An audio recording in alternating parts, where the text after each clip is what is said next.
Maliban sa mga eyewitness account, marami sumunay pagpapakita ng mga tinatawag na multo, engkanto at ligaw na kaluluwa ay naidokumento sa pamagitan ng mga litrato at video. Muli po naming nilikom ang ilan sa mga video at larawang nababalot daw ng kababalaghan. Upang siyasatin kung totoo nga ba, peke o kaya'y katang-isip lamang ang mga ito.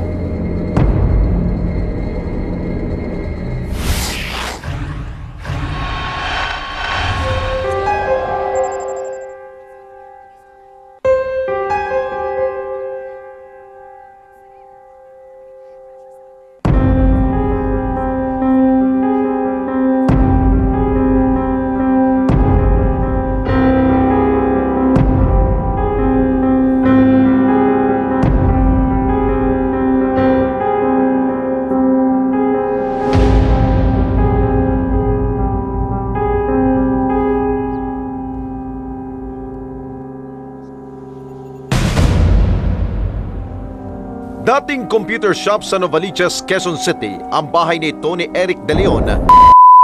Ang gulang, malakas at dinudumog daw noon ang business niyang iyon.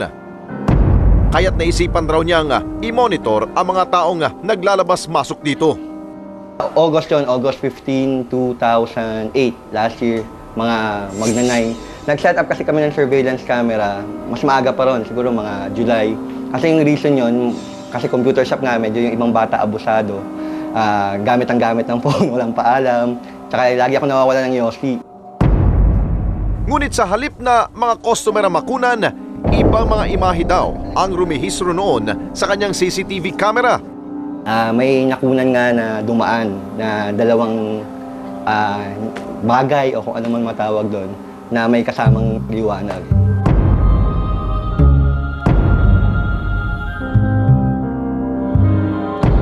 Nang ipakita na niya sa amin ang video, napansin namin ang tila ba dalawang bola ng liwanag na lumampas sa lente ng kamera. Sa isang bersyon ng video na personal niyang inedit, ipinakita sa amin ni Eric ang iba pang mga imahe na lumabas sa CCTV video. Yung sa kasunod ng ilaw, para talagang may parang plasma na tao o kung ano mang ano yun na kasunod ng ilaw.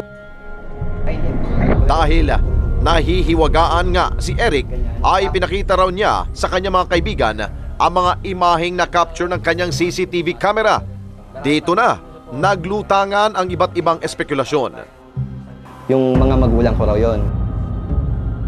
Ang unang-una nilang punto, kasi itong kwartong to, yung pinasukan doon sa video, kwarto nila, tas dalawa. Hindi man itinanggi ni Eric na inedit nga niya ang bersyon ng video na ipinost niya sa YouTube na nais niyang ipapanood sa iba. Lumabas sa video, hindi ko kaya yung gano'n na... Kaya ko magpatong ng title, XXX yung lalabas yung gano'n na title. Pero yung moving object, parang hindi ko talaga kayang gumawa parang gano'n. Hindi ako professional na... Tsaka wala kaming equipment. Pag tinignan mo maigi, it seems na parang may silhouette na hawak-hawak yung bolang apoy na parang ginagamit niya na flashlight, parang to lead somewhere. Parang wina-warning na merong maaring mangyari or may nangyayaring kalokohan. Samantalang ang video namang ito nakuha sa isang computer shop. Mukha kasi siya naglalakad lang eh. Tapos hingi out. Sabihin, para may matira lang ibang detalye. Pwedeng dalawa eh. Pwedeng dalawang vlog. Kasi siya may-ari, di ba? Pwede siya mag-shoot ng ano eh, walang tao. Kung nasan yung camera, pwedeng nandun yung source of light niya. Kapag may nakahawak, kunwari, flashlight or something. Kasi nag-interact siya sa surroundings niya. Hindi siya floating. Kung ganyan na. Isa sa pinaka-simple yung kapag pwede gawin is ilagay ng ilaw, papatong lang sa ibabaw. Tapos pagagalawin yung ilaw. Iusap. Parehas siya, isang tao lang, ngayon ulit.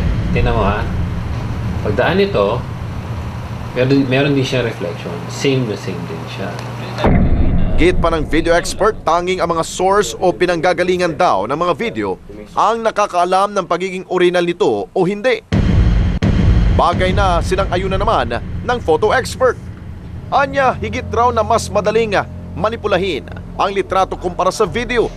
Marami naman pwedeng gamitin na programs actually, ginagawa nila sa mga Friendster nila, di ba? Sa mga Facebook nila. At upang matukoy daw kung original ang mga ito o hindi, Pagka may lumutang dyan na iba ang kulay, medyo mapula, medyo alanganin yung size ng mukha, definitely, tingnan na yan, in-insert yan. sa mga naglalabas ng video at litrato na kinakitaan ng mga hininalang kababalaghan, hindi man magtugma ang ating mga paniniwala sa parehong aspeto ng paranormal at teknikal. Ang mahalaga pa rin ngayong panahon ng undas ay ang pagunitan natin sa mga namayapang kapamilya at kaibigan.